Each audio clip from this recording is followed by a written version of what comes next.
In this problem, you're given a frequency of 7.5 times 10 to the 14th hertz, and you're asked to calculate both the wavelength and the energy associated with this light wave. Well, if we're going to calculate, first off, looking at wavelength, which we remember, shown by the sign lambda, the symbol lambda, and energy is going to equal, we have two options. H, which is Planck's constant, times frequency, or we could use the fact that energy equals Planck's constant times the speed of light divided by lambda, our wavelength.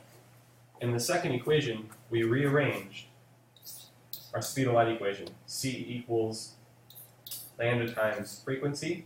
If we solve for frequency, we would have speed of light divided by lambda. If you notice, all I'm doing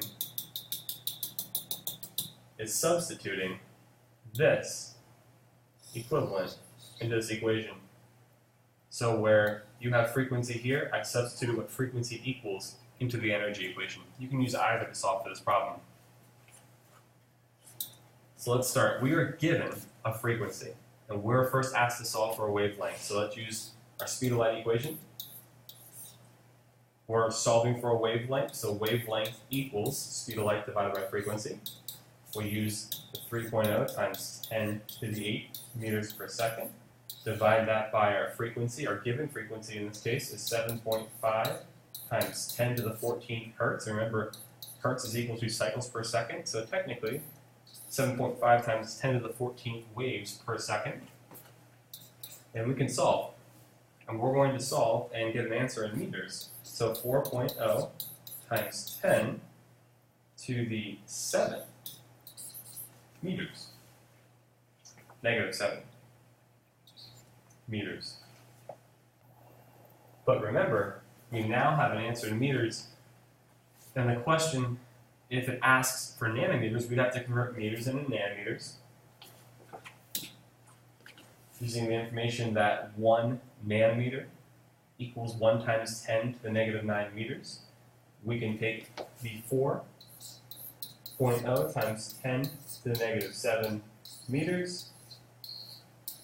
1 nanometer equals 1 times 10 to the negative 9 meters, and that's going to give us a wavelength of 400 nanometers. We want to have two sig figs because our initial value had two sig figs. So 400 to two significant figures would be 4.0 times 10 to the second nanometers. You have two options to complete the second half. You can take this given wavelength and the given frequency, plug them into, this given wavelength and the speed of light Planck's constant and plug them into this equation. Or you can take the energy equation and just take Planck's constant, which is a value that's on your manila sheet. It's a given value, it's not going to change, and multiply it by the frequency that you're given. So let's do Planck's constant times frequency. Planck's constant is stated to be 6.63 times 10 to the negative 34 joule seconds, meaning joule and seconds, both in the numerator. You multiply that by your frequency, the 7.5 times 10 to the 14th cycles per second.